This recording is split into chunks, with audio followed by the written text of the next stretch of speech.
49ers versus Steelers week 1. This offseason, let's bury it, man. It was, it was like a Where's Waldo with Bosa. Is he signing today? Is he signing today? Is he signing today? And I don't know if you saw the video the Niners put out whenever they picked him up at the tarmac from the airport. He said, sorry about the scare, guys. Let's go get some wins. I really want to know what happened there. If Bosa finally said, we're signing this damn deal today, if they finally met his demands, we'll see. But Bosa's back, period. Kittle, that sucks. He's in and out, but he's practicing. He's limited. He was in pads yesterday. That's great.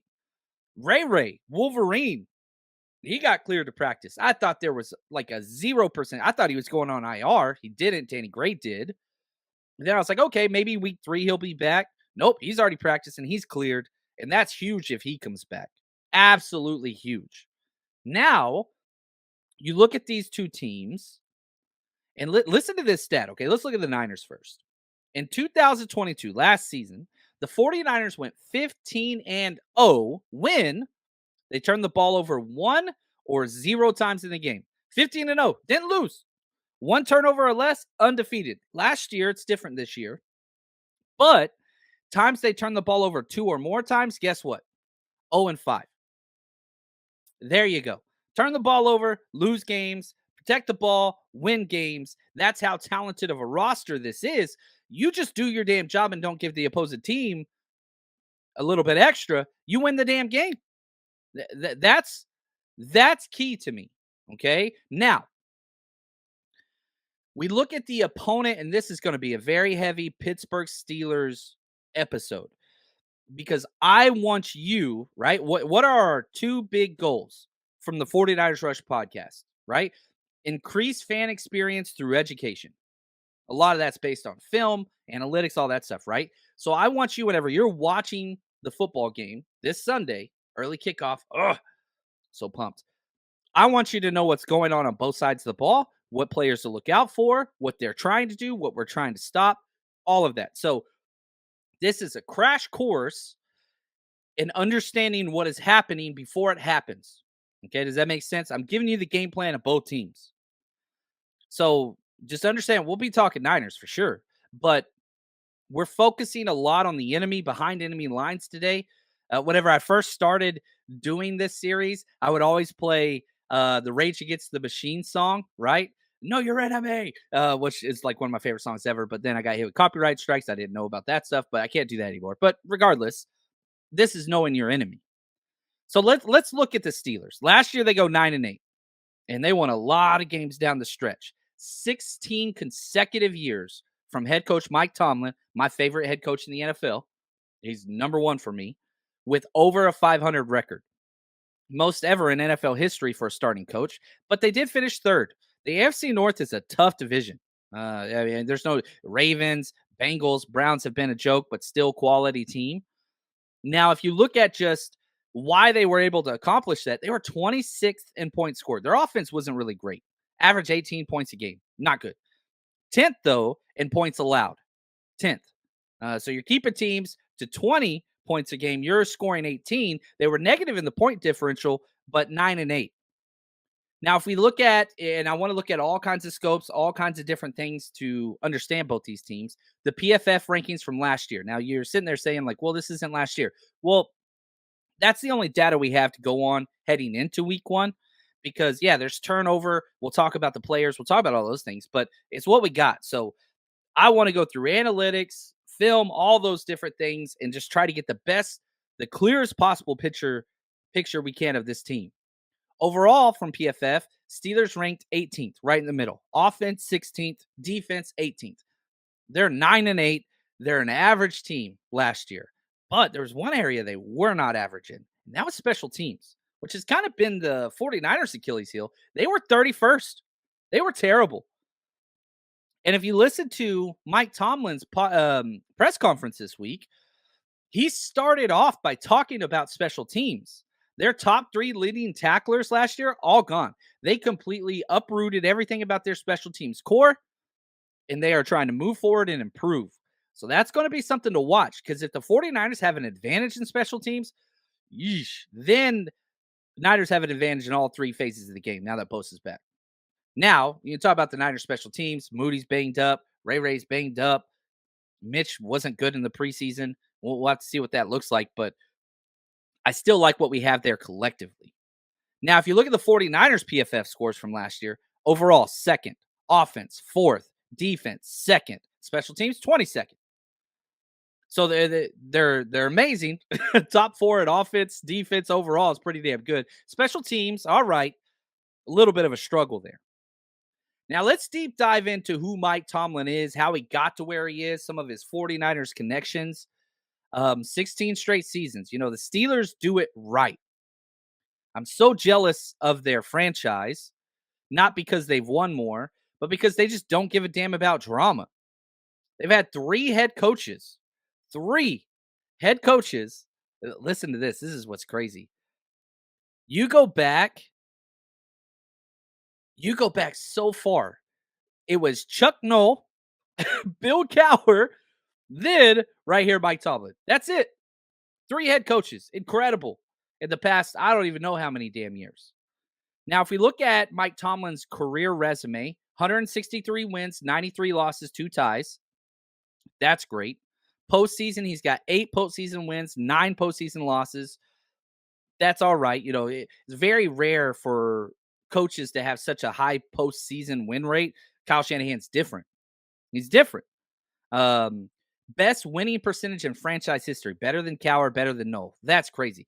10 playoff runs. They made the playoffs in 10 out of 16 years since he's been there.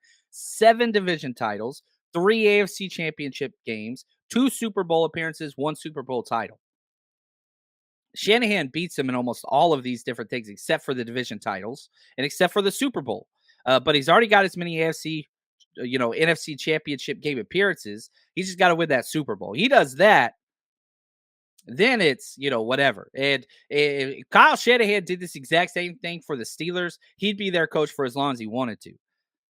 They understand things a little bit different. We're different here. We're a little bit more volatile. It's the best way to say it. Yeah, it's just what it is. He is behind Chuck Noll, 30 game wins. So Mike Tomlin has 163, Chuck Noll 193. 30 wins behind him. He'll catch him. He's going to catch him in 3 years. No doubt about that. And what I thought was most interesting, and really you could look at the offensive coordinator, Matt Canada, defensive coordinator, Terrell Austin, Mike Tomlin, all started humble roots. He was a wide receiver coach at VMI, Virginia Military Institute. That's where he started. His first NFL job was with Kyle Shanahan. In 2005, he was the defensive back coach for the 2005 Tampa Bay Bucks. Kyle Shanahan was the quality control on the offensive side. So they would go against each other a lot in practice, which is, you can't really say that. You can say they coach together, but it's different spectrums, right? It's just completely different. Being a quality control guy versus DB coach, a little bit different. And again, the Steelers recognize greatness. And you cannot find people that say bad things about Mike Tomlin. You can't do it. They don't exist. He's that damn good. He was a defensive coordinator for 1 year in the NFL. One. He was with the Vikings in 2006. He was a head coach in 2007. The guy just belonged. Their offensive coordinator, he's just been promoted everywhere. We'll dive a little bit more into that. But Matt Canada, played college ball at Indiana. And, it's his 5th season with the Steelers. He's been there. He's a 3 yards in a cloud of dust kind of guy. Probably one of the most boring old school offenses in the NFL. Terrell Austin, the defensive coordinator, Pittsburgh. Played football at the University of Pitt. Coached for Pittsburgh. Now he's the DC. He's been there forever. So, their people at the top are grounded and rooted in Pittsburgh. It's what they are. They've been there. The continuity is top notch. Niners, we keep losing everybody because we're much more of an innovative, whereas they're a much more don't rock the boat, let's stay steady, all those things. Now, injuries for both teams don't seem to be too significant. I'll put a percentage on how much I think, we've got Moody, Kittle, McLeod, and Mason. Those are the 4 big injuries. And I'll give you a percentage on how likely I think they are to play. This is just my opinion. Moody, I think 90%. I think he's playing. Kittle, I'm going to say 75%. McLeod, 60%, a little less. Mason, I think he's a coin toss. And so personally, I would not have Mason play this game, even if he was cleared. Just take that extra time. We've got Elijah Mitchell. We got TDP. We're good there. You just get fully 1,000% healthy. We'll bring you up later on down the road. That's huge. Now we look at the Steelers injuries. Tomlin said he expects everybody to play. There's really just three. James Daniels or JT Daniels. He's their right. He's their right guard. Cameron Hayward, one of their all pros, amazing player. He's going to play. And Larry Ogunjobi, who's opposite of Hayward. They're left and right defensive ends. But I fully expect all of them to play. I really do. Now, the history of this matchup, these teams don't play a lot. Yeah, literally blue chip programs, AFC and NFC. These guys are the creme de la creme. They've been there. Lots of Super Bowl wins, lots of titles. I mean, these are the best of the best. There's no doubt about it. They played 22 times. The 49ers have the edge. The 49ers have won 12. Steelers have won 10. That's going to be a trivia question this week when we're giving away a bunch of autographed jerseys at our events. So you guys listening, boom, there you go. 49ers have won 12. Steelers 10. 49ers are 6-3 since 1990. But if we go back to the last time the Niners beat the Steelers in Pittsburgh, you got to jump in a DeLorean. It's a while ago. Now, they don't play there that often, but it was back in 1996. The winning quarterback was Steve Young throwing to Jerry Rice. That's how long it's been since the Niners have won in Pittsburgh. That's going to be another trivia question this weekend. So, all right, let's go to the last time we played. You got to go back. It was in 2019, the year we went to the Super Bowl. The quarterbacks were Jimmy Garoppolo and Mason Rudolph. How hilarious is that? And Mason Rudolph's still on this damn team. Mason Rudolph, say whatever you want about him. He has outlasted CJ Beathard, Nick Mullins, Jimmy G, and Trey Lance. Now it's, obviously he's a backup and all those things, but man, yeah, it's a trip. The 49ers won that game 24-20. Niners dominated the entire game, but we had 5 turnovers and still won somehow. 2 interceptions, 3 lost fumbles. Jimmy G threw for 277 yards, 1 touchdown, 2 interceptions. Mostert, Breida, and Wilson, those were our 3-headed running backs. They had 2 rushing touchdowns, 165 total yards. Kittle, 6 catches, 57 yards. Kyle Juszczyk had 3 catches for 51 yards. And that was the famous where he threw Minka Fitzpatrick, right? You remember? Boom. Kind of threw him over and suplexed him. That was awesome. And the game-winning touchdown, Dante freaking Pettis. Jimmy Garoppolo's only touchdown pass of the game. Dante Pettis closing seconds to get the win. Look at the defensive box score. This is hilarious.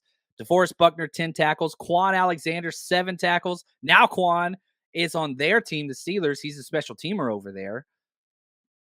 Man, how things change in 4 short years. 4 short years, but maybe very similar results in the fact that Super Bowl of the year, maybe, for the Niners. They definitely belong there. The roster says they belong there. No doubt about that. Now, new additions for the Steelers. They have had some turnovers. Free agency, they brought in Patrick Peterson.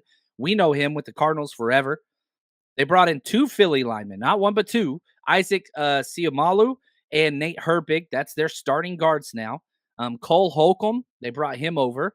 Some guys they lost. Cameron Sutton, corner. Devin Bush, linebacker. Terrell Edmonds, linebacker. He's probably the biggest loss. He's a hell of a player. They go out in the draft. I think they had one of the best drafts.